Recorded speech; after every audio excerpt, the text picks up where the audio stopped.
Hola amigos de la Sodalidad Iniciática, yo estoy muy feliz de nuevamente estar con ustedes. Terminé la meditación de todo el propósito 12 y es maravilloso como todos, ciencia y esoterismo. Preparen su propósito, nos vemos dentro de poquito. Hola amigos queridos y desconocidos, les invito a que ingresemos de una manera especial a este propósito 12, como quien ingresa a un templo interior.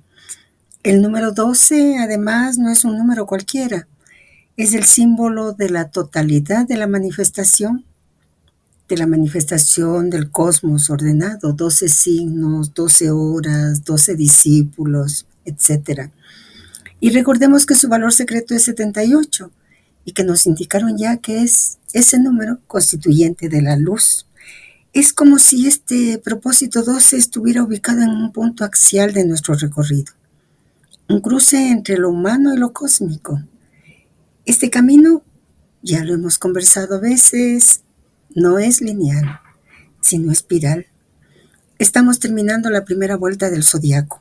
Son 3 y cada vuelta no es repetición, sino profundización, como los círculos concéntricos que se acercan al centro de un mandala o como los giros del sufí que baila hacia el corazón. Recuperar nuevamente que el propósito 1 y el propósito 36 son la puerta y la salida de este laberinto iniciático, y que el trayecto entre ambos es un laberinto que esconde un centro y un axis mundi, que esta vía está concebida con plena conciencia simbólica y estructural, al modo de las iniciaciones auténticas. Este laberinto recuerda mucho a los ritos de paso antiguos, entrada al caos, búsqueda y retorno con sentido. A los misterios órficos, en donde el descenso y el ascenso del alma, como acabamos de pasar con la tradición mandea, se da en esa búsqueda que tenemos de encontrar nuestro origen. La idea del centro, ese axis mundi, no es otro que el punto inmutable en lo más íntimo del ser, el sí mismo, como lo dice el Vedanta. El acceso a él implica necesariamente morir a lo periférico, a lo ilusorio y renacer a lo esencial. Esa visión integradora que busca el hilo secreto en todas las tradiciones, aprendiendo que todo está conectado, es profundamente luminosa, mística, liberadora y también, ¿por qué no decirlo?, nos entrega la posibilidad real para que el alma pueda volver a casa. Volver a recorrer la vía sabiendo que se ha vuelto a propósito del alma, indica que ya no se camina como el que busca, sino como el que reconoce. Y aún así, siempre hay algo nuevo que reaprender, porque la verdad es una, pero sus reflejos son infinitos. El tema ciencia y esoterismo dado a este propósito nos sugiere, como en todos los anteriores, que nos aguarda como una gnosis velada un conocimiento que viene de adentro, algo más interno, algo más profundo, más allá de lo evidente, que debemos abordar no desde la curiosidad mental, sino desde el anhelo de nuestra alma, que quiere reconocer lo que ya sabe desde siempre. El alma siempre ha sabido, pero que ahora debe recordar y debe realizar. Los símbolos que nos aguardan, el origen y destino del alma, no son simples dudas, son llaves. Nuestro camino es exactamente lo que Guénon llamaría una operación iniciática real. El uso del símbolo no como objeto de estudio, sino como vehículo de transmutación interior. El esoterismo no es una disciplina más, sino la clave para religar lo que está fragmentado, para que la ciencia vuelva a ser sapiencia, y lo interior y lo exterior, lo visible y lo invisible, se abrazan. Empecemos con la lectura del propósito psicológico. Introducción. La enfermedad de la cual sufre el hombre actual es, quizás, la de querer estar enfermo. La época moderna se presenta muy bien para crear una psicosis de la enfermedad, y sin llegar a decir que la mayoría de los pacientes son enfermos imaginarios, Es preciso reconocer que los padecimientos se crean principalmente en la idea. Por otra parte, es casi de buen tono quejarse de alguna cosa.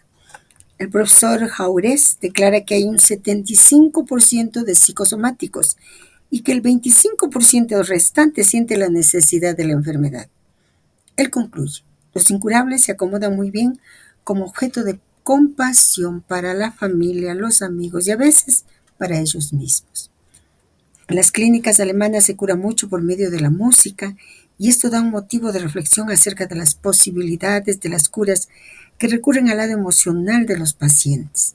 Sin embargo, todos los métodos no pondrán fin jamás a los achaques humanos hasta que el ser no haya realizado su verdadero lugar en el universo y la obra auténtica que él debe cumplir.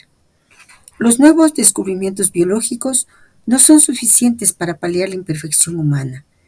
Otro problema queda por resolver, el mecanismo mismo de la existencia, visto sobre el plano de la vida eterna.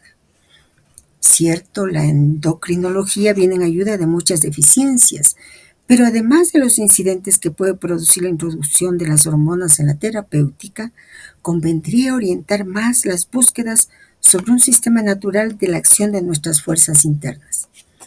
La actividad de las gónadas, glándulas sexuales, está regida por las hormonas de la hipófisis que circulan en la sangre.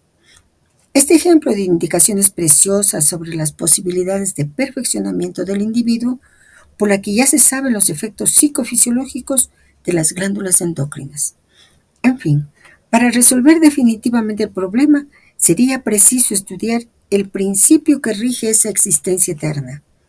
Nada se ha creado y nada se pierde. La llegada a este mundo visible no es ciertamente el verdadero nacimiento, y la salida de este plano terrestre no es ciertamente la muerte. Es en ese orden de ideas que deben orientarse las búsquedas para calar en el misterio de la vida eterna. El maestro nos plantea otro problema que queda por resolver, el mecanismo mismo de la existencia, y pone existencia con mayúsculas.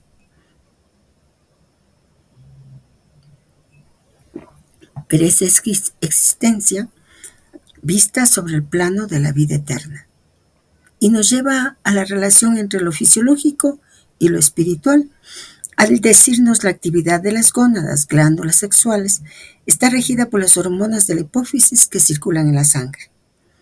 Esta, efectivamente, es una afirmación biológica. La hipófisis o pituitaria es una glándula maestra que regula muchas funciones hormonales del cuerpo, incluyendo la de las gónadas, los testículos y los ovarios. En términos médicos, la hipófisis segrega hormonas como la FSH y la LH que estimulan la producción de hormonas sexuales.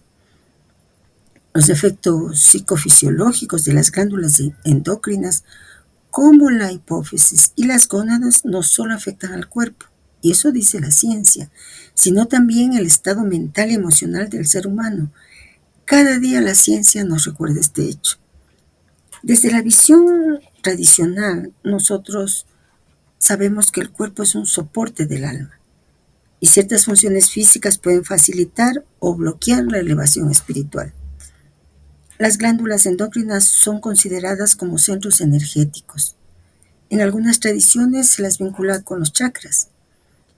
En el yoga y yojismo nosotros vamos a poder ver eso de manera directa. La hipófisis y la pineal son especialmente importantes. Se las asocia con el tercer ojo y con la conexión espiritual.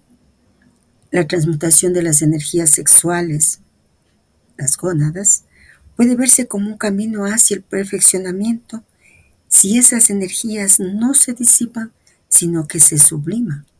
Y eso dicen varias tradiciones. El maestro nos lleva a comprender que trabajar sobre el cuerpo, particularmente el sistema endocrino, puede tener efectos transformadores en nuestro ser. No se trata de manipular el cuerpo por sí mismo, sino de armonizarlo con un propósito superior, como el desarrollo espiritual o la realización del sí mismo. Recordemos lo que hasta aquí hemos comprendido sobre el trabajo con nuestro cuerpo como instrumento para la transformación espiritual. La visión tradicional. El cuerpo es un templo. el cuerpo como templo. En muchas tradiciones esotéricas y sapienciales, desde el hinduismo hasta el hermetismo occidental, el cuerpo no es algo profano, no es algo que se opone al espíritu, sino un instrumento o incluso un reflejo microcósmico del universo, que puede ser purificado y transfigurado. En el hinduismo tántrico, que hemos visto algunos elementos, los chakras se asocian con zonas corporales que coinciden bastante con las glándulas endocrinas. En el hermetismo y la alquimia se habla del fuego secreto o de la energía mercurial como fuerzas que circulan por el cuerpo y que pueden ser elevadas. Burhan, ¿recuerdan a Burhan? Nos entregó el conocimiento alquímico cuando nos dijo que el atanor es nuestro cuerpo. No está fuera de nosotros, es nuestro propio cuerpo. Ahora el maestro nos habla del cuerpo y las glándulas endócrinas. Este es un tema clave, porque en muchas tradiciones se insiste que la energía sexual es una de las más poderosas del ser humano. No se trata de reprimirla como haría una visión puritana, moralista, ni de liberarla sin dirección, como en ciertas corrientes modernas, sino de transmutarla. En el tantrismo hindú y tibetano, por ejemplo, la energía sexual, a la que se le llama a veces oshas, bindu o shakti, puede elevarse a través de la columna hasta el chakra superior, Sahasrara, produciendo un despertar espiritual, como nos contó Avalon. No es mucho que le escuchamos y meditamos con él. En la alquimia occidental, esto se llama sublimación del mercurio, donde el caos, la materia prima, es refinado hasta convertirse en oro, espíritu puro. En el sufismo, aunque no lo dicen tan abiertamente y todavía no vemos el sufismo porque corresponde a los propósitos que están en los misterios mayores, hay prácticas de respiración y energía que también apuntan a este refinamiento interior. El maestro nos está invitando a que nosotros pensemos que el conocimiento del funcionamiento interior del cuerpo, especialmente del sistema endocrino, tiene implicaciones profundas para el trabajo espiritual, porque esas funciones están misteriosamente ligadas a las fuerzas sutiles del alma. En la obra, en toda la obra, se señala con claridad que lo que se ofrece es una vía iniciática. Esa vía responde a la tradición iniciática o tradición primordial. No se queda en un maestro, nos han dicho. No se queda en una escuela, en una tradición específica.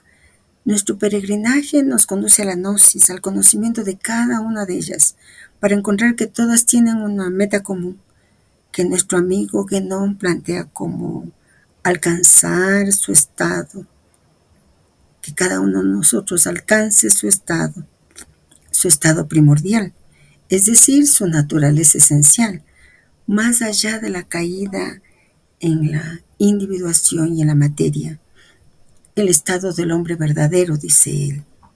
Y luego encontrar el eje que une el cielo con la tierra y alcanzar el estado de hombre primordial. Este eje, simbólicamente, es el mismo eje de la columna vertebral en el cuerpo humano. El ser que ha recorrido este eje ha reintegrado todos los grados de su ser, dice Guénon.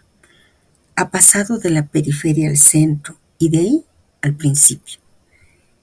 Esta idea, la que nos está diciendo el maestro y que estamos recordando con Avalon, que estamos recordando con la alquimia, que estamos recordando con Guénon, se relaciona directamente con la ascensión de la energía desde las regiones inferiores del cuerpo, las gónadas, hasta el centro superior de la cabeza, la pineal, hipófisis, simbólicamente el ojo de la cima. Aunque Guénon no lo diga explícitamente, pero nos ha hablado de y ha hecho analogías de, comparaciones de. El maestro nos ha entregado la visión tradicional del sistema de chakras.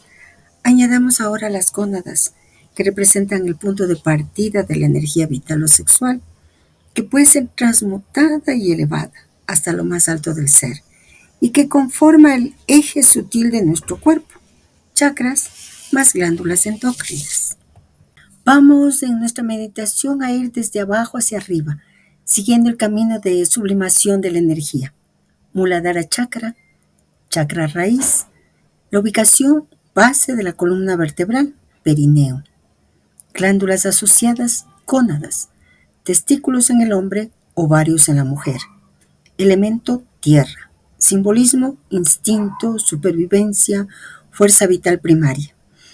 Fuente de la energía kundalini, el fuego serpentino que yace dormido. Svadhisthana Chakra, chakra sacro. Ubicación, zona del sacro, debajo del ombligo. Glándulas asociadas, también vinculadas a las gónadas, pero en su aspecto más emocional y creativo. Elemento agua. Simbolismo, deseo, placer, sexualidad, creatividad. Manipura Chakra, chakra del plexo solar.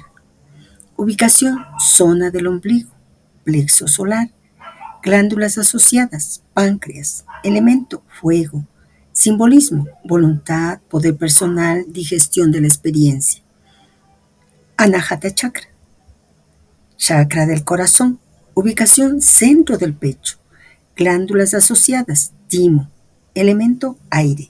Simbolismo, amor, compasión, unión de lo inferior y lo superior. Vishuddha Chakra, chakra de la garganta. Ubicación, garganta. Glándulas asociadas, tiroides y paratiroides. Elemento, éter. Simbolismo, expresión, comunicación, vibración, purificación. Ajna Chakra, tercer ojo. Ubicación, entre las cejas. Glándulas asociadas, pineal y también la hipófisis en algunas interpretaciones. Elemento, mente sutil. Simbolismo, intuición, visión interior, dirección, percepción espiritual.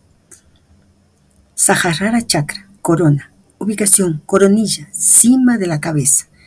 Glándulas asociadas, hipófisis y también la pineal en algunas versiones. Elemento, más allá de los elementos, akasha superior. Simbolismo, iluminación, unión con el principio, realización espiritual suprema. Podemos ver cómo la energía sexual en las gónadas, chakra raíz, que en estado normal impulsa la reproducción y el deseo, puede ser transmutada y elevada a través del eje de los chakras hacia la realización espiritual. Sahasrara Padma, chakra corona. Este ascenso es la base de muchas prácticas espirituales. En el tantrismo es la elevación del kundalini. En la alquimia es la sublimación del mercurio. En el sufismo y la cábala también se habla de un ascenso por niveles del alma o del árbol de la vida. El Manipura Chakra, chakra del plexo solar, está directamente relacionado con la voluntad personal, el fuego interior, la digestión física y emocional, y también con el poder de transformación. Por eso se lo asocia al fuego digestivo, Agni en el sánscrito védico, y el páncreas, al regular los niveles de azúcar y ayudar a la digestión, encarna perfectamente esa función simbólica de alquimia interior. Todo lo que hasta aquí hemos meditado se nos ha ido transmitiendo desde el propósito 1. Sin embargo, ahora se nos habla de la existencia, con mayúscula, visto sobre el plano de la vida eterna. Y como dijimos, esto tiene una profundidad metafísica enorme. ¿Cómo la conectamos? Tal vez cuando vamos de las apariencias ilusorias del mundo sensible como realidad última y la necesidad de volver al principio, el uno, lo inmutable, el ser puro según las diferentes tradiciones. Por eso les propongo que meditemos sobre determinadas frases específicas que el maestro está diciendo en esta introducción. La frase, nada se ha creado y nada se pierde, nos lleva a un principio hermético que plantea la eternidad de la substancia. Nada se cree, nada se destruye, todo se transforma. Esto no es solo una verdad físico-química, sino una intuición metafísica muy antigua que aparece en varias tradiciones. En el hinduismo, lo que verdaderamente es el Atman, idéntico al Brahman, no nace ni muere. En el taoísmo, el Tao es eterno, engendrado sin forma ni destrucción. En la alquimia, la materia prima, prima materia, es eterna. Solo se transforma en distintas formas a través de ese proceso de solve y coagula. Nuestro amigo Guénon, en varias de sus obras, retoma esta idea para oponerse al materialismo moderno, que cree en un mundo generado de la nada y al mismo tiempo para restaurar una visión tradicional donde todo lo manifestado proviene del principio y le es intrínsecamente subordinado. La frase "la llegada a este mundo visible no es el verdadero nacimiento", ¿qué nos dice? ¿A qué nos conduce? A aquello de que debemos hacer una distinción entre el nacimiento físico, manifestación en el mundo sensible, y el nacimiento metafísico o esencial, que es anterior y superior a la individualidad. Cuando nuestro amigo Guénon señala, por ejemplo, en el hombre y su devenir según el Vedanta y en el reino de la cantidad y los signos de los tiempos, la individualidad no es el ser completo, sino solo un modo transitorio de existencia. Y por eso, la verdadera muerte tampoco es la muerte física, sino la separación del ser respecto a su principio. Inversamente, la vida eterna es el retorno al estado primordial, a la unidad con el ser, Sat en sánscrito. Desde el inicio, el nombre de los propósitos nos aclara que nuestro trabajo es con el alma. Todo el conocimiento que se nos transmite es a propósito de la psique, esa en forma de mariposa que Atenea coloca encima de la cabeza de esa figura en arcilla o en barro del hombre que Prometeo está modelando. Esa mariposa es psique. ¿Qué nos dicen las frases para resolver definitivamente el problema?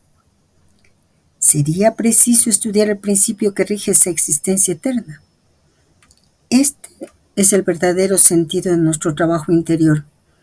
Pasar del mundo de los efectos y orientarnos hacia el conocimiento del principio, el no manifestado, fuente de todo lo manifestado. Para la tradición hindú, para la tradición mandea que acaba de develarse ante nuestras almas y para todas las tradiciones, esto no se alcanza por la razón discursiva, sino por una intelectualidad pura, la buddhi en el Vedanta, que solo podemos despertar mediante la iniciación y la concentración profunda en lo esencial. Por eso se dice que las búsquedas deben orientarse en ese orden de ideas, no en lo cuantitativo, lo material, lo personal, sino en lo trascendente, eterno, no nacido, inmutable, a la contemplación del principio.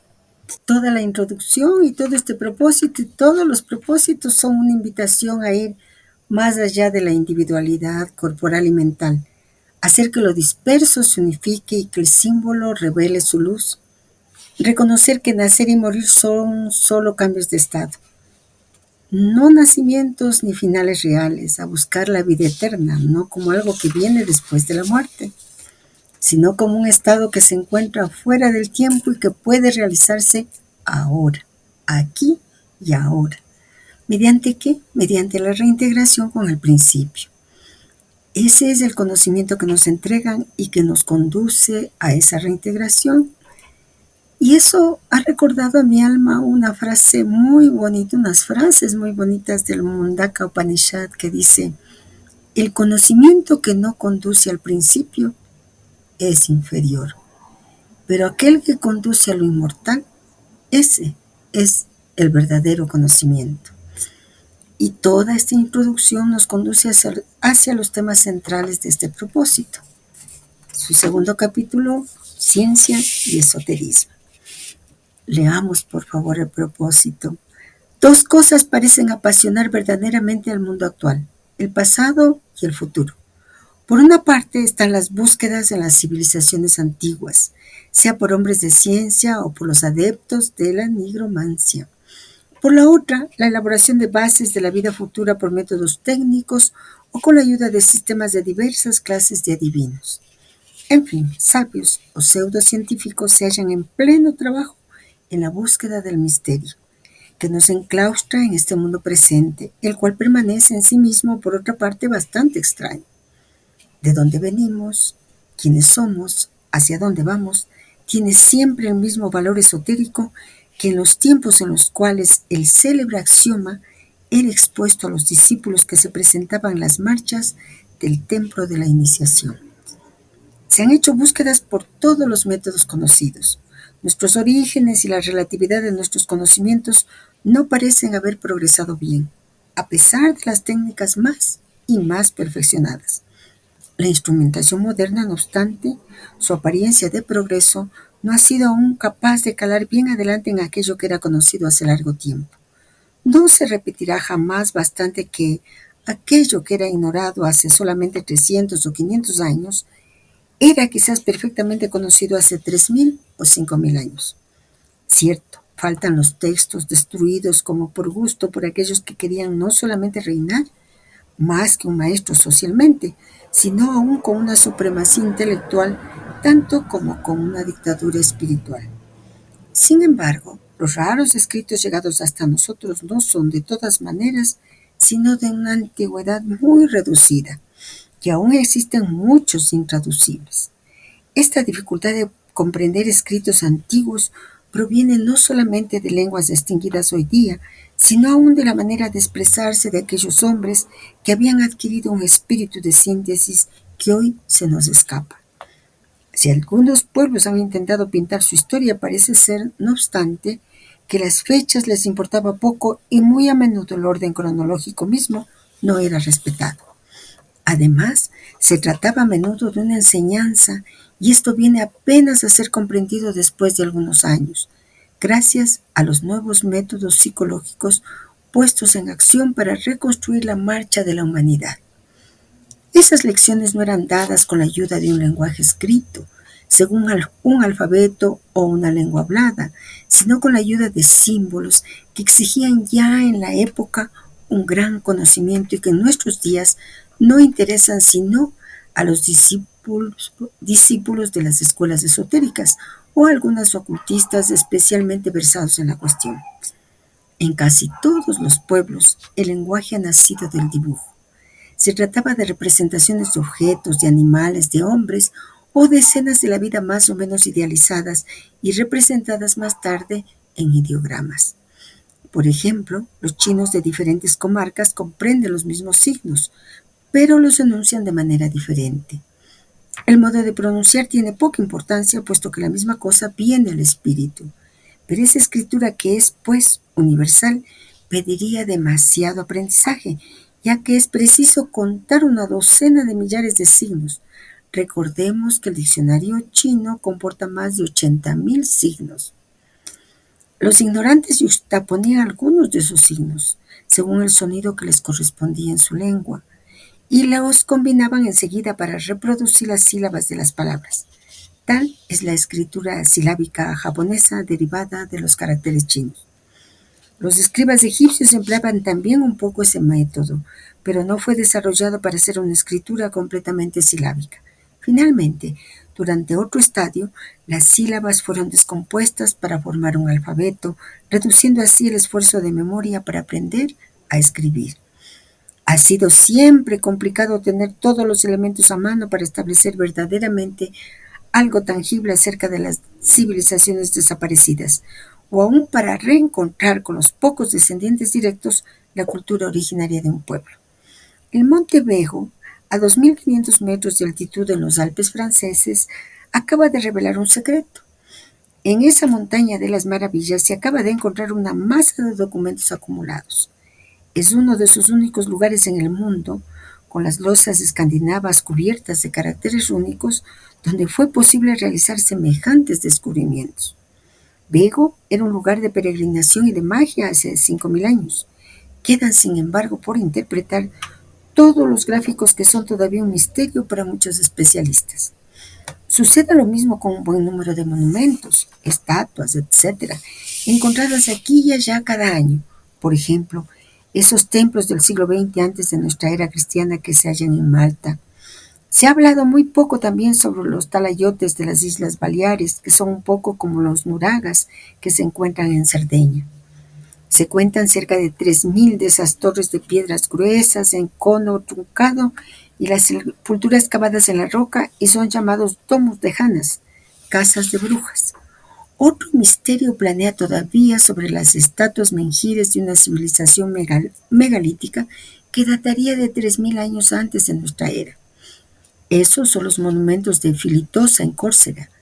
Es Próspero Mérimée quien señala desde 1840 los monumentos megalíticos de la isla de Córcega. Ese escritor que amaba la antigüedad menciona estatuas, una docena de menhires, alineadas en dos rangos y en 300 metros a 1050 metros de altitud. En 1955 se encontraron 15 en la isla, actualmente 38. Dichas estatuas portan los atributos antropomórficos y son de una altura de 2,30 metros con 0,22 metros de espesor. La anchura de las espaldas desde 0,55 metros, el cuello 0,43 metros y la cabeza de 0,50 metros de ancho. Casi todas tienen marcas en los ojos, de la nariz, de la boca, el mentón en relieve y los pectorales representados, e incluyen a veces los omóplatos y la columna vertebral. La mayoría de esas estatuas son sexuadas con armas para los machos, en el sur de la isla sobre todo, y los senos ahuecados en las mujeres. Una de esas estatuas es inclusive bisexual, y varias indeterminadas. En 1956 se hicieron otros hallazgos que fueron bautizados como los paladinos. Son los más interesantes y de los cuales 19 se encuentran en el Sartene, Valle de Tarabo, cerca del río costero suroeste de Córcega.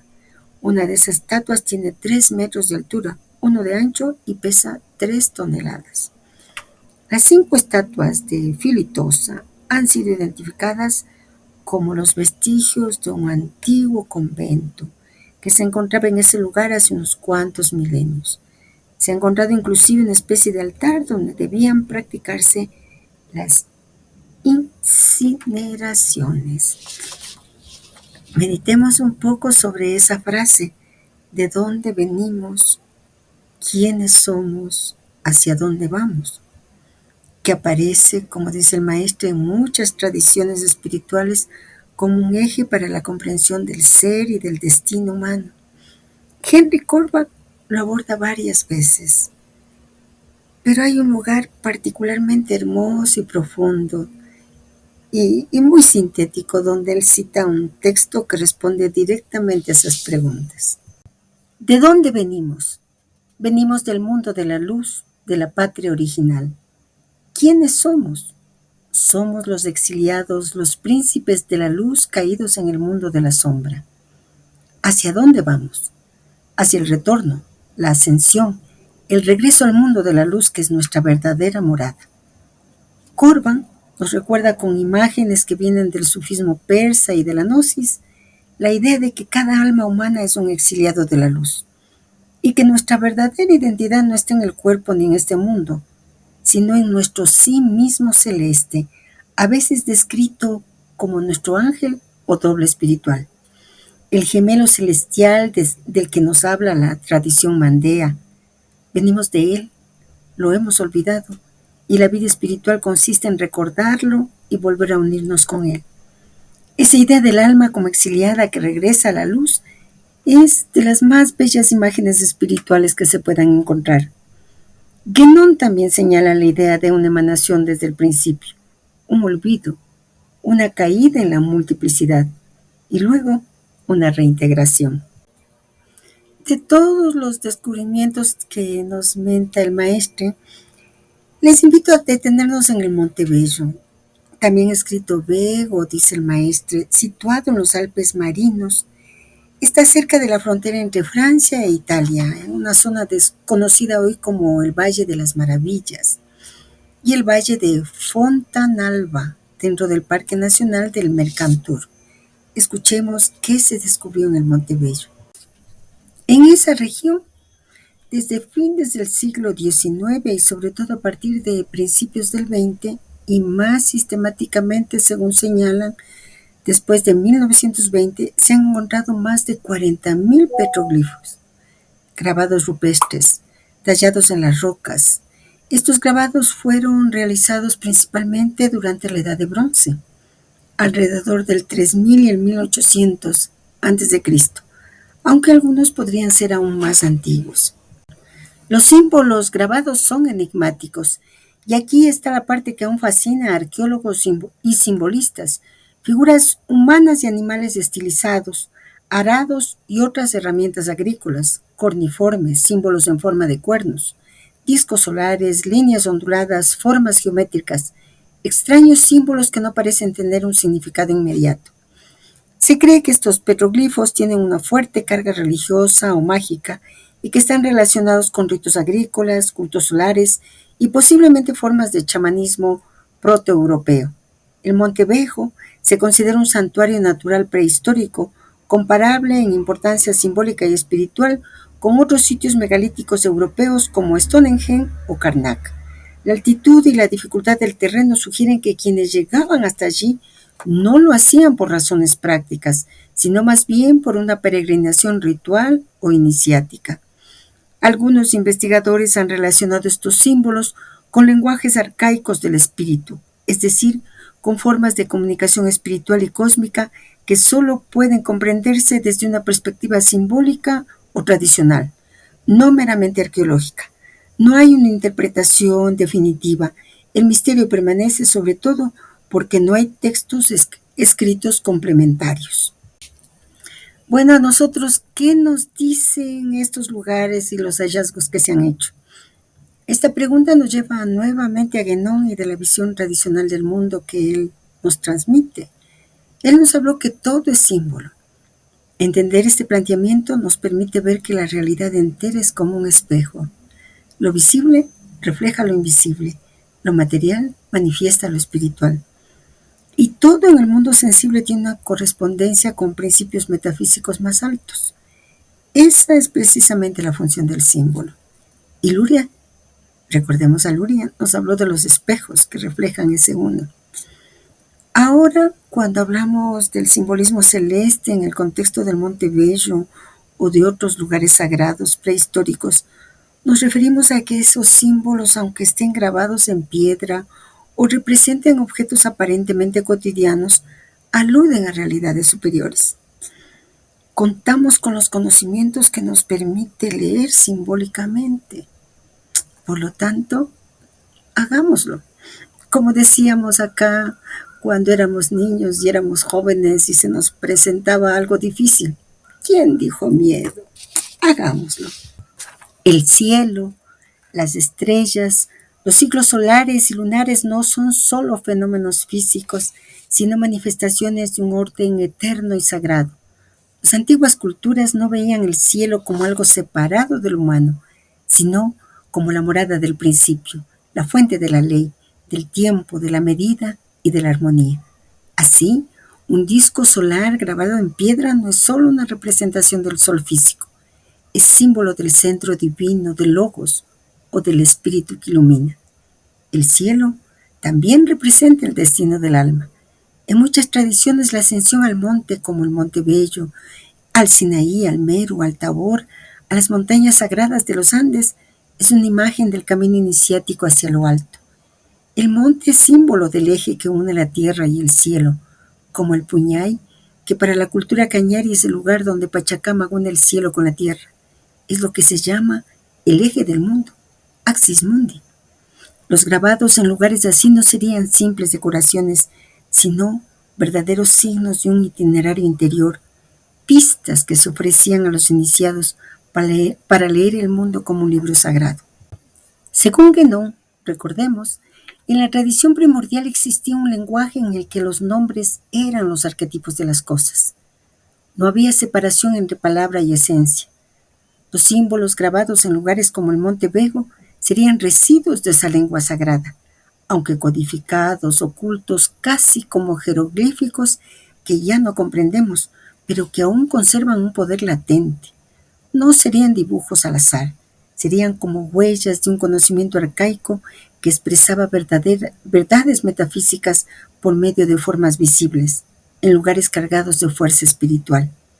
Entonces, ¿qué podrían ser esos grabados? El arado, símbolo de la fecundación espiritual, la tierra como receptáculo, el arado como rayo celeste. las formas corniformes, poder lunar o toro solar, fuerza vital primigenia, los seres híbridos, mediadores entre mundos, figuras chamánicas o angélicas, y las líneas onduladas, serpiente, energía telúrica, camino iniciático. Continuemos con la lectura del propósito. Un pueblo sobre el cual se ha hablado muy poco, que es mencionado a menudo de una manera errónea y que ha debido jugar un papel importante, es sin duda aquel de los hititas, llamado también hetitas o eteos. Se encuentra cierta dificultad en ubicar sus verdaderos orígenes y apenas se sabe de su llegada al Asia Menor, actual Turquía, en el siglo XX antes de nuestra era cristiana. Ese pueblo, que contribuyó al encuentro histórico de dos mundos, Europa, Asia, está a menudo mal descrito por los historiadores y aún por aquellos que han sido llamados a habitar en Anatolia, en griego, Anatole, elevación del sol. Los hititas tenían un gran poder en todo el Asia Menor, inclusive en Siria. Conquistaron Babilonia y lucharon contra los egipcios. Algunos investigadores han intentado, no obstante, explicar esa hermosa civilización de la cual la mayoría de las cosas no nos son todavía conocidas. El francés Charles Félix Tessier descubrió hacia el 1830 estatuas, jeroglíficos y otros vestigios de un lugar sagrado. Ello fue poner a la luz del sol el Yasilicaya o roca escrita de la meseta que se encuentra a 2 horas de camino de Boğaz-Keui. Perrault encontró a su vez en 1862 en el recinto fortificado de Boğaz-Keui una roca inclinada, el Nisan Tepe, cuyos signos recuerdan a aquellos que fueron vistos por Texier en el Salih Yasilicaya. ¡Qué difícil! Pero un viajero misterioso había hecho ya en 1809 asombrosos descubrimientos. Vestido al oriental, partió de Malta hacia Siria, donde permaneció más de 3 años, estudió las lenguas indígenas, la historia, la geografía y sobre todo la doctrina coránica. Dicho viajero se hacía llamar Sheikh Ibrahim. Viajó por Palestina, por el Éufrates o por el valle de Orontes. Estuvo en la montaña sagrada de Or, donde murió Aarón. Visitó Nubia y Egipto. Hizo el peregrinaje a la Meca y más tarde al monte sagrado de Ararat. Muerto a los 33 años, en 1817, fue enterrado en el Cairo con el título de Haji. Se trataba en realidad de Johann Ludwig Burckhardt, nacido en 1784 de una antigua familia de Basilea, Suiza. Sus manuscritos orientales son una magnífica colección de 350 volúmenes que la Biblioteca de Cambridge ha heredado. Los hititas pueden ser considerados como el tercer poder del Medio Oriente. Son citados en la Biblia bajo el nombre de Hitim, que Lutero tradujo por Hetiter en su versión alemana. Los franceses dirán Hetens y más tarde Hitites, que los ingleses aceptarán igualmente. En el Génesis 15, 19, 21 se encontrará cineos, cenecios, eteos. Incluso en el Génesis 23, 3, Abraham se dirige hacia los hijos de Het, lo cual es una prueba de que los hititas eran los maestros de la Palestina. Josué 3:10 habla de los cananeos, jebeos, geteos. En los números 13:30 se cita a los geteos en la montaña. En el libro 2 de los Reyes 7:6 se menciona rey de Israel con rey de los geteos contra nosotros. Los hititas son citados pues antes de los faraones, que fueron los reyes más poderosos del mundo antiguo. Los anales asirios hacen alusión también al país de Hatti y existen igualmente pruebas en los archivos de Tel el Amarna, ciudad organizada construida por Amenofis IV de 1370 a 1350 antes de la era cristiana. Hattusa era la ciudad principal del país de Hatti y podía ser el equivalente de Tebas o Babilonia. Una vez más, la gran dificultad se encuentra en reconstruir la historia de ese pueblo, cuyos símbolos escritos son hoy en día casi totalmente desconocidos. De todos modos, se han encontrado muchas tabletas en lengua acádica, conocida y escrita en cuneiforme, grafía que se mantuvo en uso entre los babilonios y los asirios. Winkler encontró en frágiles tabletas en lo que fue el país de Hatti a 2000 kilómetros de Karnak, las inscripciones del templo de Karnak, que reproducen los textos del tratado entre Ramsés II y el rey Hattusil III, y que es uno de los más importantes descubrimientos en arqueología. Pérez a Grozny, a quien recae el honor de haber sido el primero en encontrarse sobre la vía verdadera de la traducción, con una frase desconocida que entrega su secreto por un proceso que debemos explicar. El sentido de una frase contiene siempre la llave de un lenguaje, y así, sin conocer nada de la lengua hitita, se puede fácilmente reproducir una idea con un poco de buen sentido y de paciencia. Bastará una sola palabra que se acerque a otra lengua conocida para deducir, después, analizar y finalmente verificar la traducción. Así, por ejemplo, nun ninda an esateni, vadarma ekuteni, proporciona una palabra que presenta un elemento conocido, ninda, igual a pan, analogía con el ideograma sumerio correspondiente. Con pan surge la idea de comer. Queda pues buscar en otras lenguas el término que significa comer. Ejemplo, con esan, que quiere decir comer en alemán antiguo, se encontrará esateni en la frase hitita, que hace suponer inmediatamente que se trata a sí mismo de comer. Con esa idea de comer, vendrá de inmediato al espíritu la idea de beber. Ahora bien, en inglés water, del viejo sajón water, que quiere decir agua, en tanto que nosotros encontramos vadar en hitita. De esa manera se continúa hasta tener una frase que se convertirá rápidamente en ahora vosotros coméis pan y bebéis agua. Los hititas se habrían expresado en sumerio, en luvita, en palaite, en acadio, en canecita, en proto-hitita, en urrita. El indoariano y la lengua hitita estaría conectada al kentum con el latín, el griego, el céltico y las lenguas germánicas. Se llama kentum la pronunciación dura en los dos grupos de lenguas europeas que se distinguen de la manera de pronunciar la palabra sen en francés. El satem a su vez se caracteriza por la pronunciación dulce, que lo hace entrar en esa categoría de las lenguas orientales, eslavas, indostánicas e iraníes. En fin, la Varna sería el verdadero fundador del reino hitita. Su nombre se habría convertido por otra parte en sinónimo de rey, así como el de César, Kaiser o zar, dado a los emperadores. Ciertamente otros soberanos lo habrán precedido, pero cayeron rápidamente en una especie de protohistoria. Fue la Varna quien inició la influencia hacia el sur como hacia el norte de la Anatolia, hasta las riberas del Mar Negro y del Mediterráneo. Su hijo fue Hattusil I, su nieto Musil fue el que se apoderó de Babilonia, a más de 2000 kilómetros de Hattusa. Pero tropezamos como siempre con la cuestión de las fechas. El tiempo no parece haber incomodado a los antiguos y las épocas mencionadas por ellos no pueden ser jamás tomadas seriamente en consideración. C.W. Ceram reconstituye la cronología de ese extraño reino sobre el cual los libros de historia permanecen mudos. Él hace, entre otras, esta simpática anotación: después de las crónicas no hay más que mitos.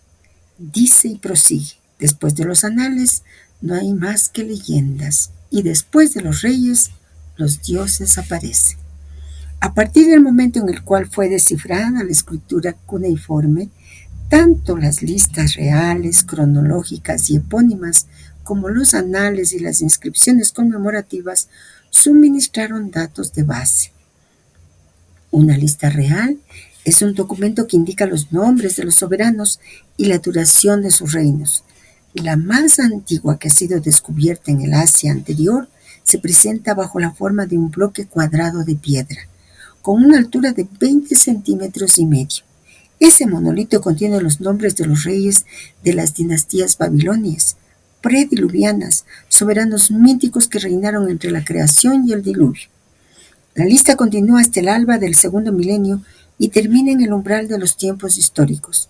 Ese documento epigráfico, al cual los arqueólogos han dado el nombre de lista real arqueo-babilónica, comienza así: cuando la realeza descendió del cielo, la realeza se estableció en Eridu.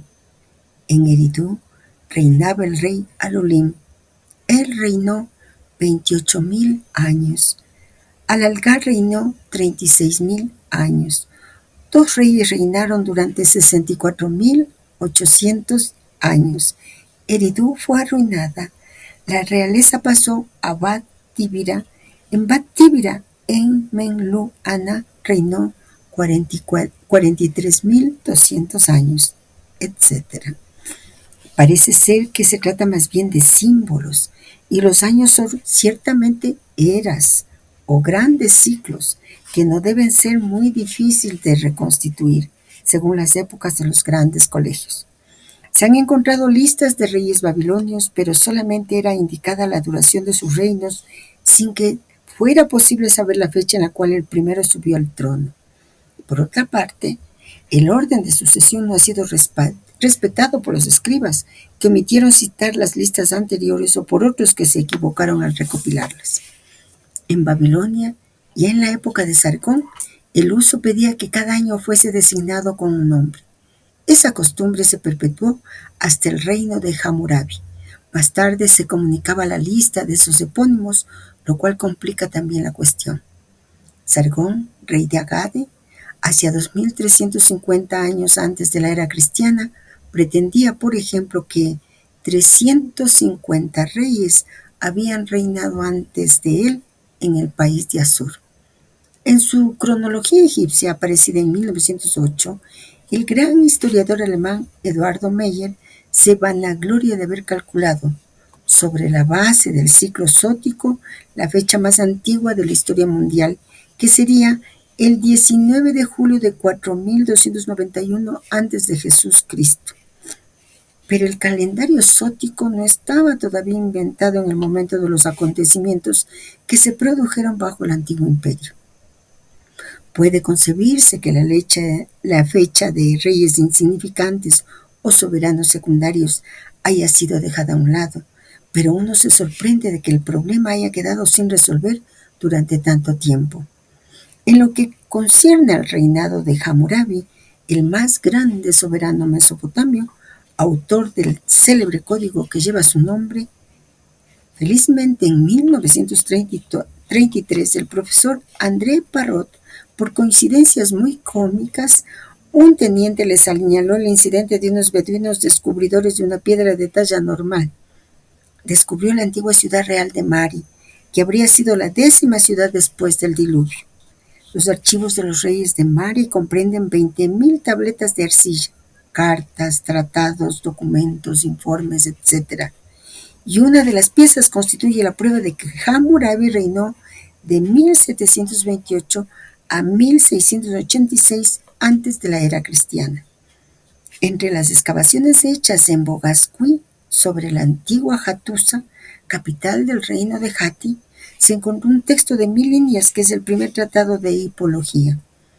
Dicho texto se remontará a 3400 años y está escrito en hitita, pero numerosos términos técnicos son de origen sánscrito. Poco a poco se precisa la historia de Hattusa, y en el emplazamiento de la ciudad se identifican ahora la existencia de 5 niveles de civilización.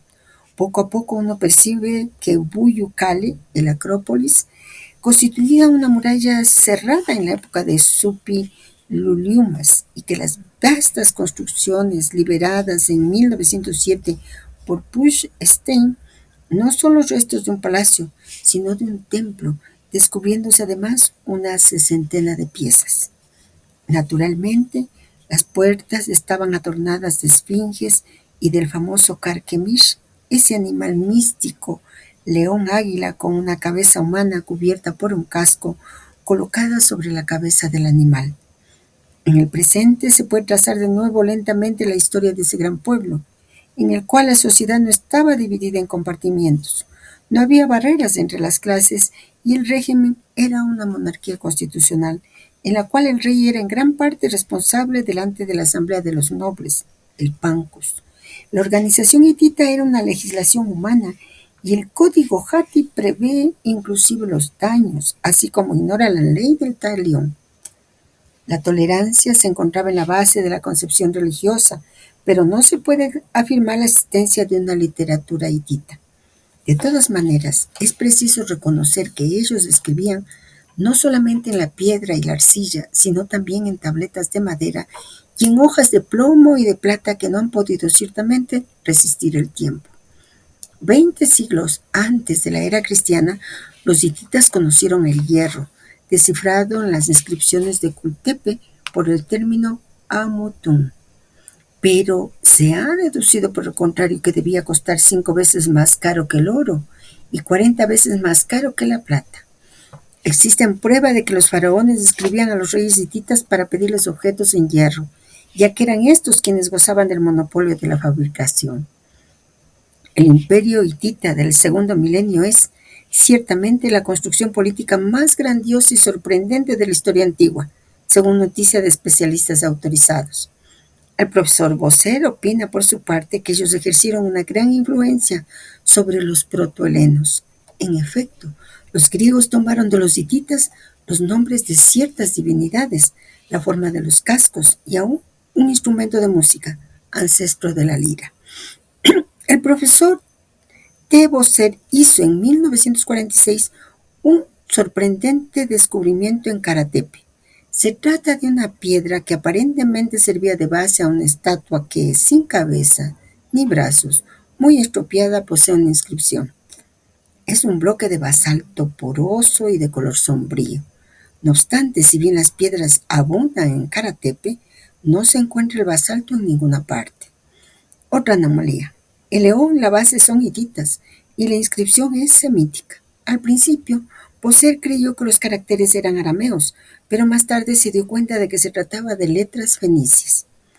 Bosser había recibido la indicación del lugar por medio del pedagogo Ekrem Cuscu, que había oído hablar de la piedra de león en 1927 a un viejo de 80 años. Ese es el momento que puede ser considerado como la cima de la historia del descubrimiento de la civilización hitita. Bosser encuentra una larga inscripción fenicia y sobre otro fragmento varios jeroglíficos. Todo el conjunto comprendía un texto bilingüe que permitió un desciframiento rápido. En fin, el descubrimiento de ese texto bilingüe sobre los bordes del Seihan ha resuelto el enigma de esos caracteres desconocidos, utilizados por un pueblo olvidado durante millares de años. Sin embargo, faltan todavía muchos eslabones para escribir la historia de los hititas y conocer sobre todo sus orígenes. Si hemos dicho que la Varna fue el primer rey, es preciso entenderlo como el soberano que organizó el imperio hitita propiamente dicho, ya que Tudalia lo precedió, así como Anitas que se amparó en Hattusa y lo destruyó, mientras que ciudades-estados ya habían sido fundadas por Pitcairn, de las cuales no se puede fijar el reino. Esas primeras ciudades, situadas en la villa del Halis, habrían sido fundadas, según el doctor Sidney Smith y el profesor Albert Schweitzer, por hordas indoeuropeas provenientes del noroeste y del norte, que penetraron en Anatolia para subyugar a los autóctonos, proto-hititas o asiánicos. Esos movimientos de poblaciones en el Asia Menor son inciertas y el misterio de su proveniencia se mantiene intacto. Veamos algunos elementos que puedan contestarnos a varias preguntas. Una de ellas, la primera, ¿quiénes eran los hititas?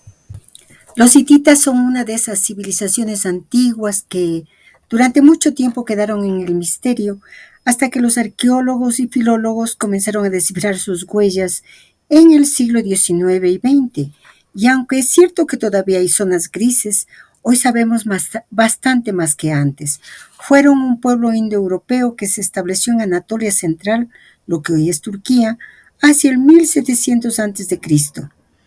Su civilización floreció durante la Edad de Bronce y tuvo su apogeo alrededor del siglo XIV y XIII a.C., cuando formaron un imperio poderoso que rivalizó con Egipto, Asiria y Babilonia. Su capital era Hattusa, una ciudad fortificada impresionante cerca del actual Boğazkale. Desde allí gobernaban un vasto territorio que abarcaba gran parte de Anatolia, el norte de Siria y en ciertos momentos zonas más allá.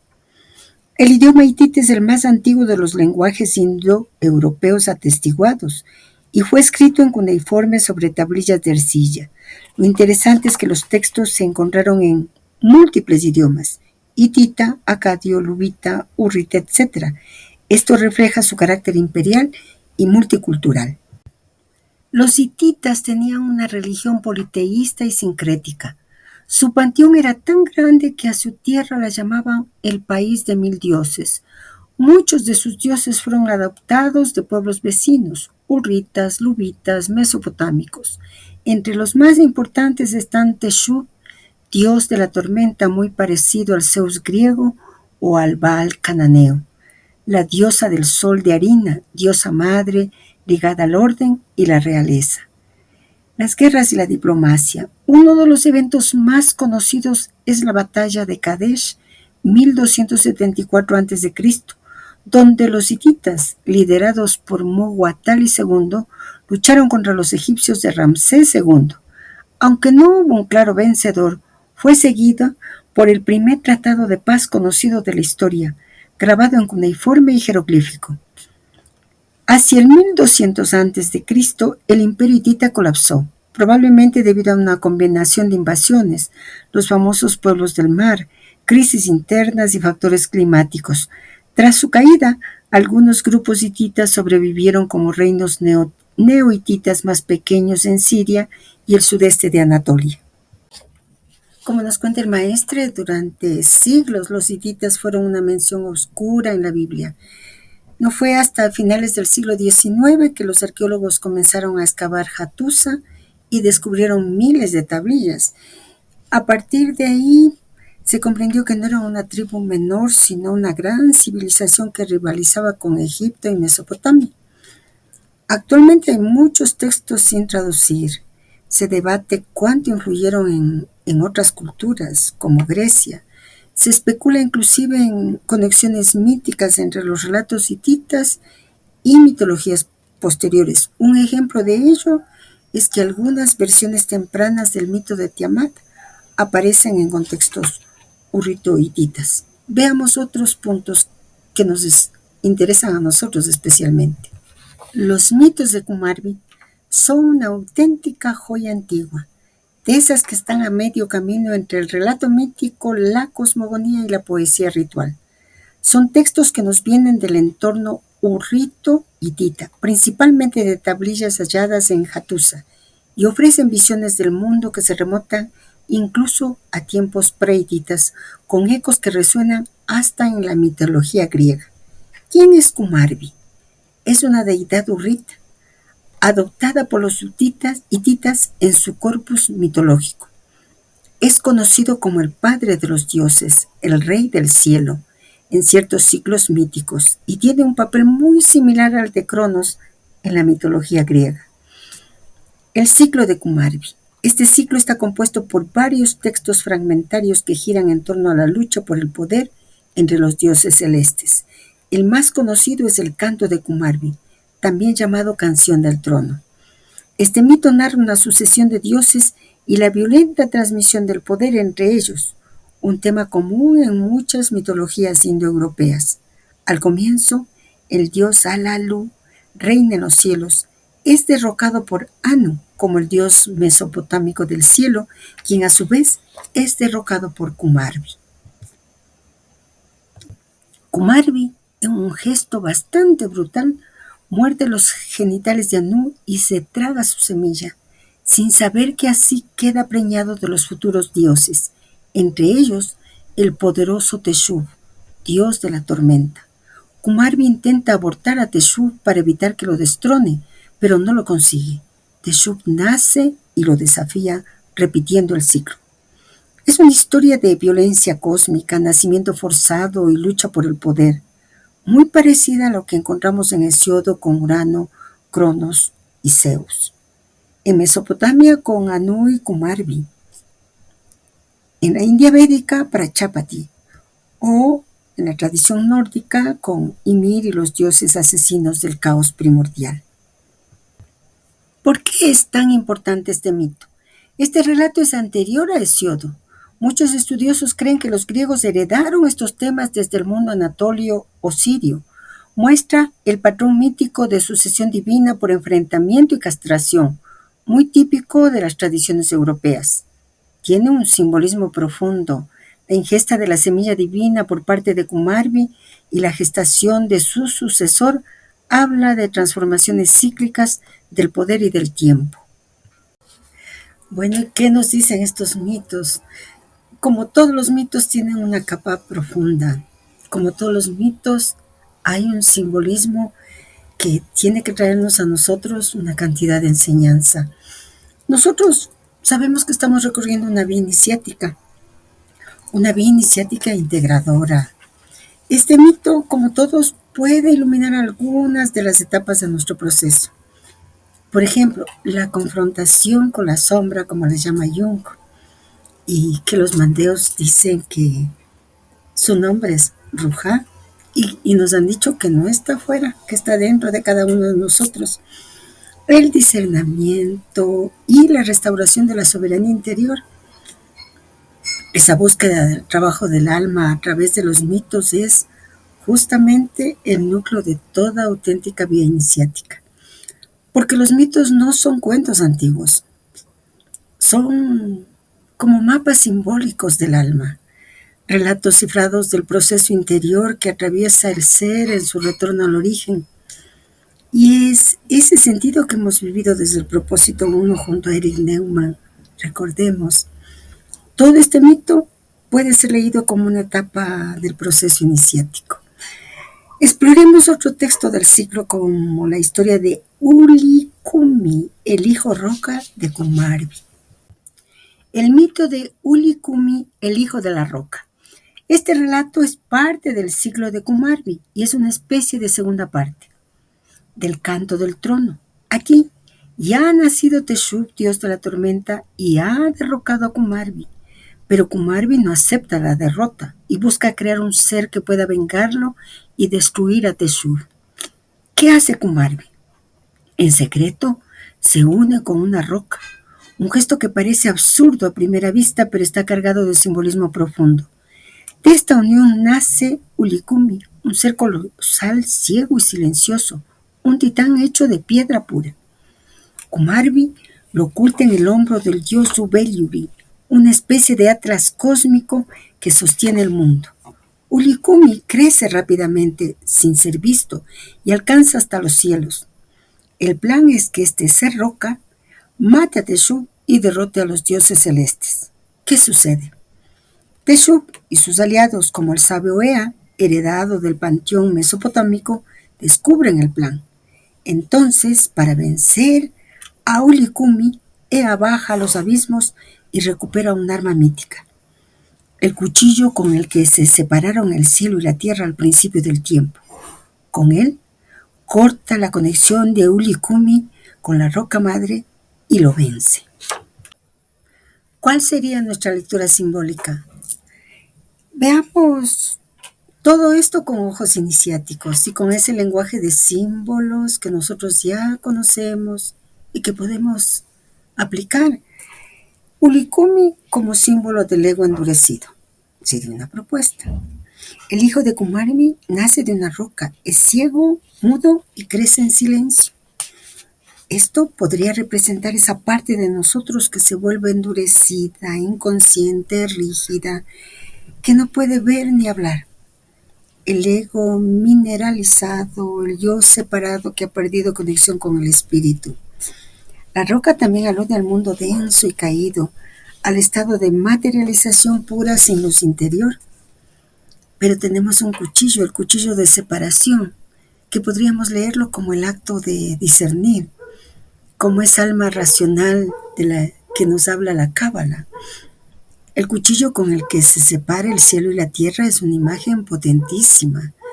Representa el discernimiento espiritual, la espada del conocimiento que permite diferenciar lo esencial de lo ilusorio.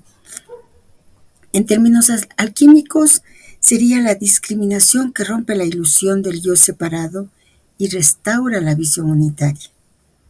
Ahora tenemos a un Ulikumi derrotado.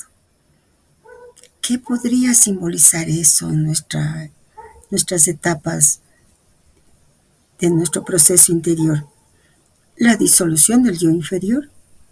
Cuando se corta la conexión de Ulikumi con su fuente, se desmorona. ¿Qué vemos aquí? La fuerza del ego endurecido depende de una raíz oculta y que solo se corta esa raíz con el conocimiento profundo. Solo así esa raíz puede caer.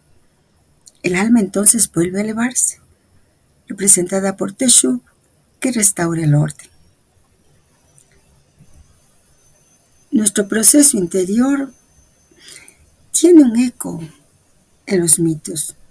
Podríamos decir que Kumarbi es la mente inferior, el titán antiguo que se resiste al orden divino. Yulikumi es el ego endurecido, producto de una generación sin luz. Teshuvah, la chispa celeste que busca reinar, pero debe enfrentarse a los residuos del pasado. Ea, el aspecto sapiencial del alma, el guía interior que baja los abismos del inconsciente y rescata el instrumento perdido de discernimiento. Y bueno, ¿qué nos enseña para el trabajo del alma?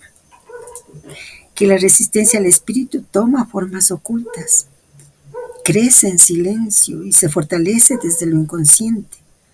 Solo la sabiduría profunda, esa que excede al alma primordial, puede liberar al alma del peso de su roca.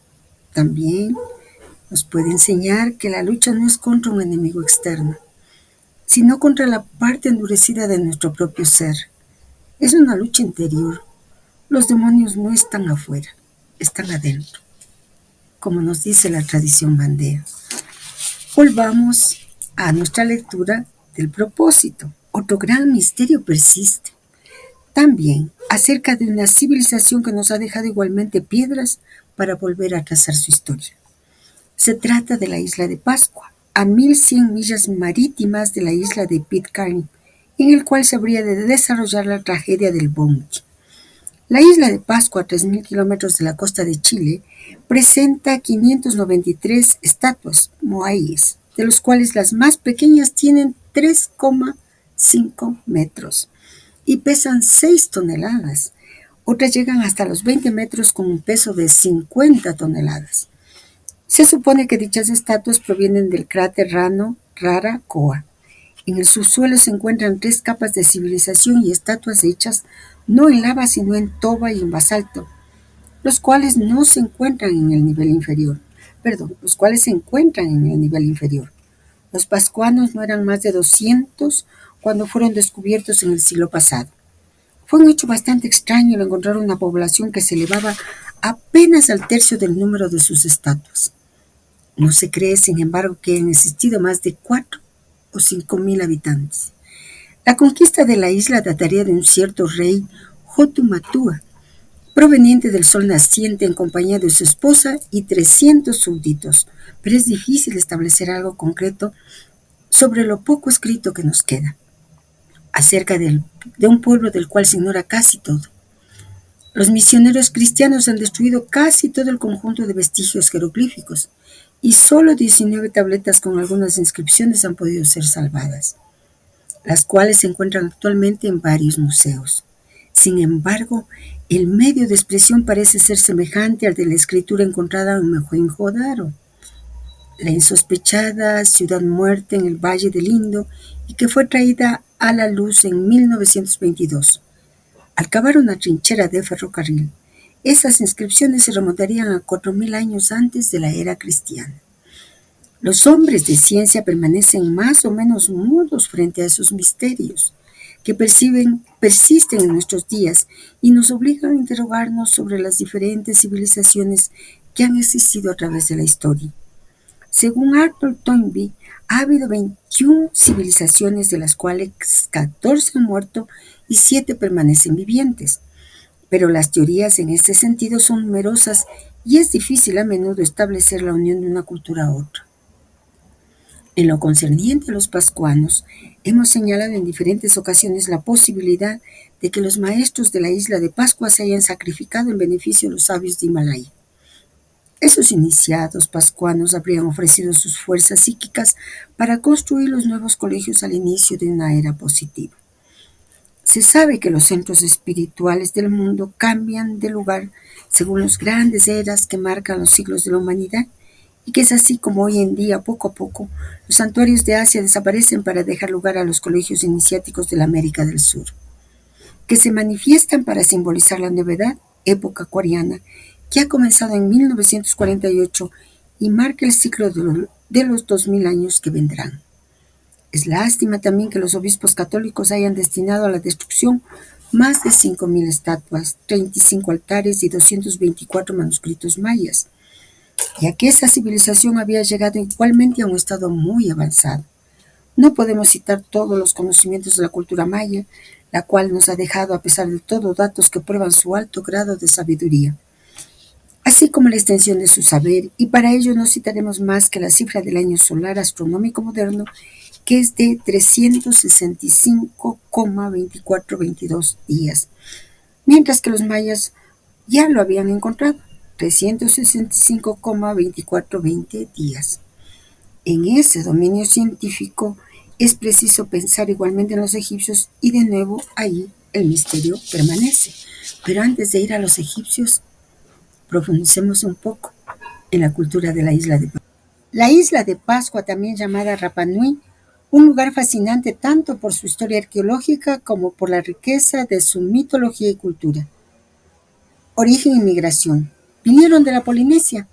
Actualmente hay un consenso bastante fuerte entre arqueólogos, lingüistas y genetistas de que los primeros habitantes de Rapa Nui vinieron de la Polinesia, probablemente de las Islas Marquesas o Mangareva entre los siglos VIII y XIII después de Cristo. Esto se apoya en estudios genéticos que muestran vínculos entre los Rapa Nui y otras poblaciones polinesias. El idioma Rapa Nui pertenece a la familia de lenguas austronesias del grupo polinesio oriental. Herramientas, técnicas de navegación, cultivos como el camote y la forma de construir canoas muestran similitudes con otras culturas polinesias. Mitos y leyendas originales de Rapa Nui. Al asentarse en la isla, los Rapa Nui desarrollaron una cosmovisión única, aunque con raíces polinesias. Hoto Matua es el legendario primer rey y fundador de la civilización en la isla. Según la tradición, llegó en dos grandes canoas desde Jiva, un lugar mítico, quizás Mangareva o alguna isla perdida, junto a su gente. Hotu Matua desembarcó en Anaquena, la bahía sagrada, y dividió la isla entre sus descendientes. Los Moai. Estas estatuas monumentales son probablemente los símbolos más icónicos. Representan ancestros divinizados que servían de canal de maná, fuerza espiritual. Se colocaban sobre plataformas ceremoniales llamadas ajú, con la mirada orientada hacia las aldeas, protegiéndolas. Tangata Manu, el hombre pájaro, es un culto que emergió hacia el siglo XVII, cuando el poder de los clanes empezó a fragmentarse. Se realizaba una competición anual para obtener el huevo del manutara, una especie de golondrina marina. El ganador se convertía en el hombre pájaro, una figura sagrada que ejercía poder ritual por un año. Este culto tiene elementos muy arquetípicos: el descenso al abismo, el retorno con un objeto sagrado, etc.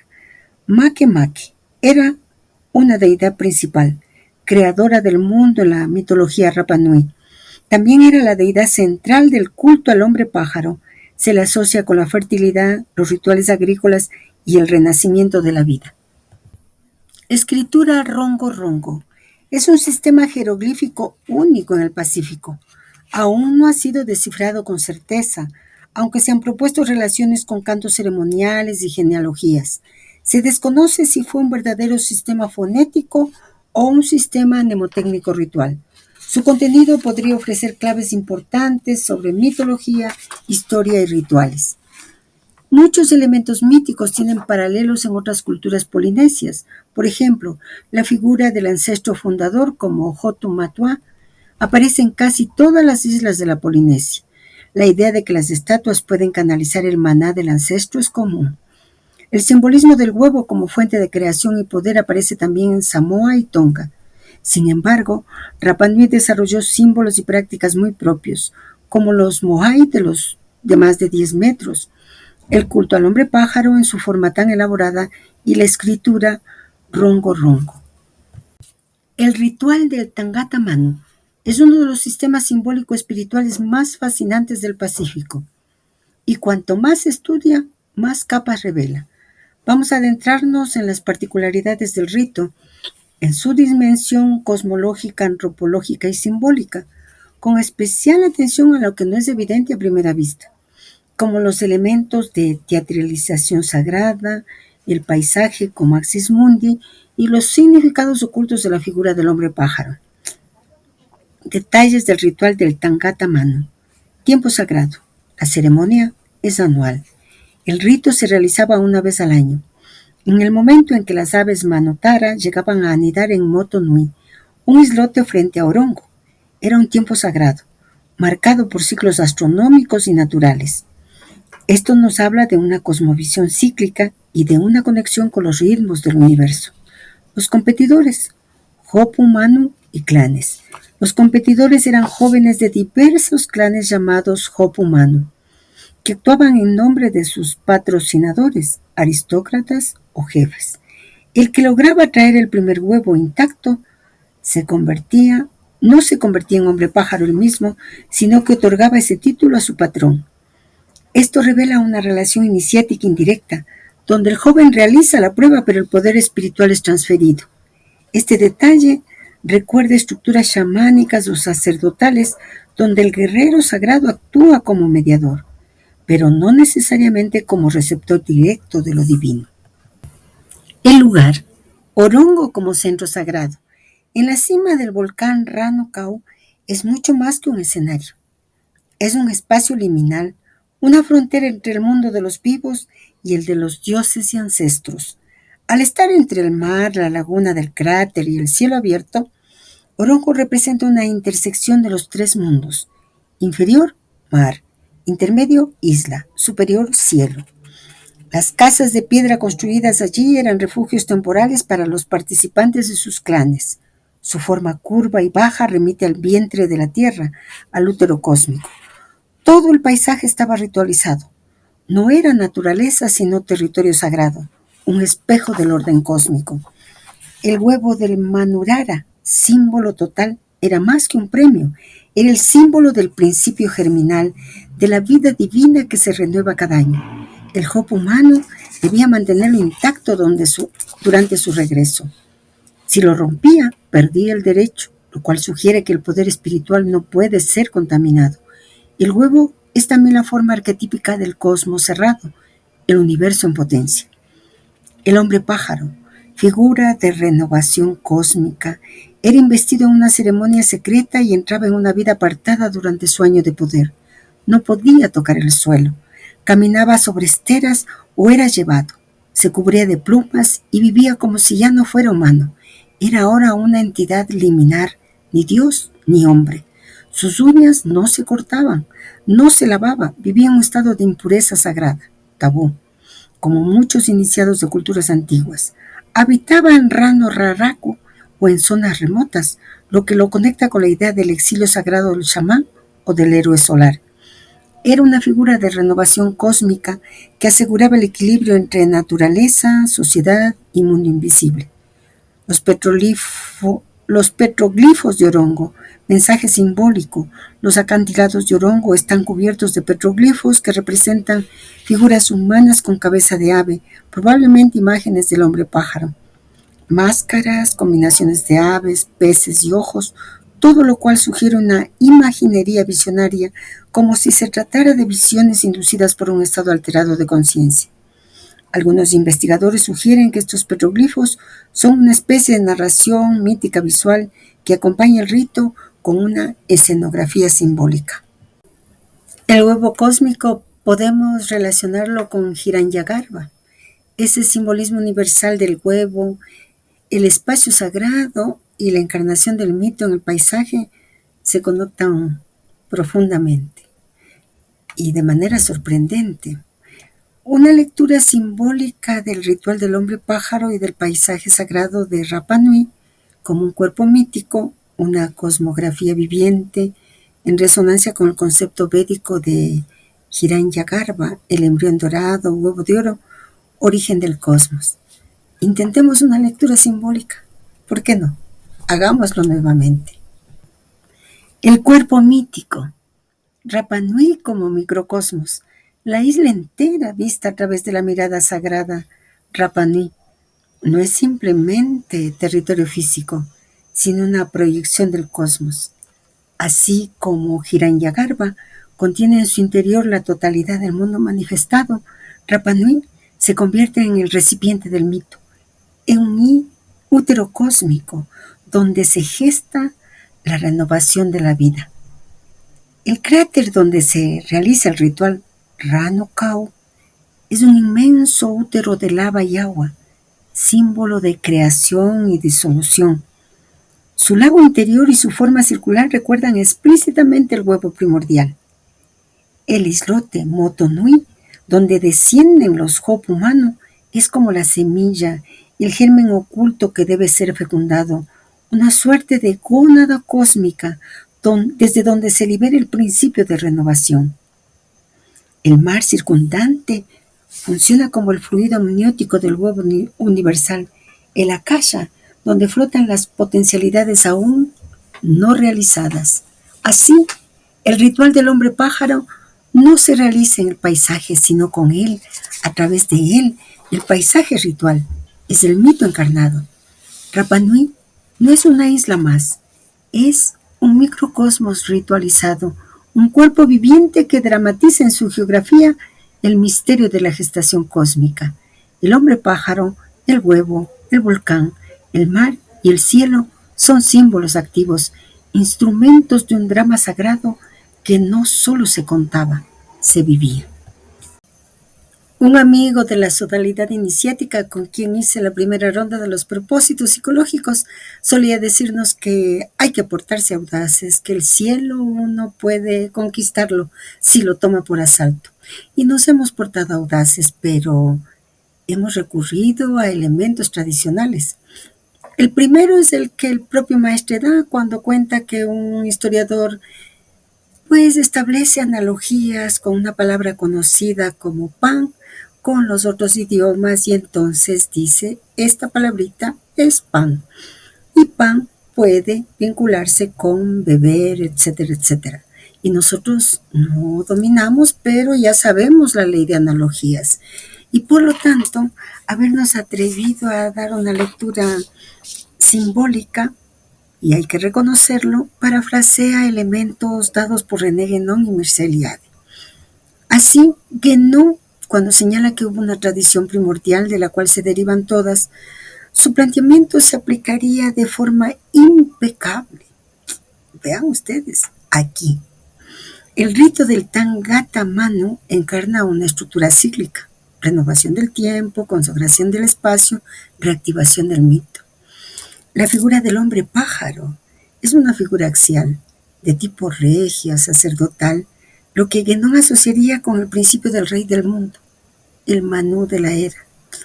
El huevo como germen cósmico remite directamente al símbolo universal del huevo del mundo, que Guénon trata extensamente, tanto en su simbolismo hermético como védico. Para René Guénon, las tradiciones como la de la isla de la Pascua serían emanaciones secundarias o reflejos de la tradición primordial, que habrían conservado fragmentos simbólicos esenciales, aunque no estructurados de forma doctrinal como en la India o en el hermetismo. En cuanto a Mircea Eliade, estaría absolutamente fascinado, como nosotros, con el rito del Tangata Manu. En sus términos, este rito sería una reactualización del mito de la creación, un retorno al tiempo mítico de los orígenes, lo que él le llama in illo tempore.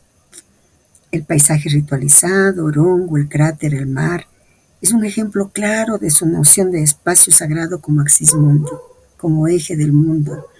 El ciclo del hombre pájaro reactualiza el arquetipo del héroe cósmico, algo muy cercano a su estudio del chamanismo y los ritos de paso. A propósito, sobre el chamanismo estudiaremos junto a Mircea Eliade en el propósito 35. Eliade incluso escribe que las sociedades tradicionales viven en un mundo orientado, con un centro, una dirección y un significado cósmico, lo cual se ajusta exactamente a cómo los Rapa Nui concebían sus islas, su isla y sus ritos. Pero tenemos que hacernos una pregunta esencial. ¿Nuestra audacia llegaría a un límite, a una octava superior, si somos capaces de recordar que hemos pasado la prueba del elemento tierra y que estamos a punto de concluir la prueba del elemento agua con el propósito 12? Y por lo tanto podemos construir un mandala de nuestra vida. Podemos construirla sin cambiar los hechos es imposible cambiarlos, pero como nosotros nos aproximamos a esos hechos, responderán a esos principios, a esas leyes, a ese sentido de ciclo. Y entonces podremos darle sentido a nuestra propia vida. No se trata de perdonar nada. Si nosotros pensamos un poquito en la palabra perdón, probablemente esa palabra viene del ego. Me ofendieron, no me dieron, etc. Se trata de reconstruir nuestra vida y convertirla en existencia. Tal vez esa sea la enseñanza más profunda de esta parte del propósito psicológico 2. Hagámoslo, podemos hacerlo, tenemos todos los elementos.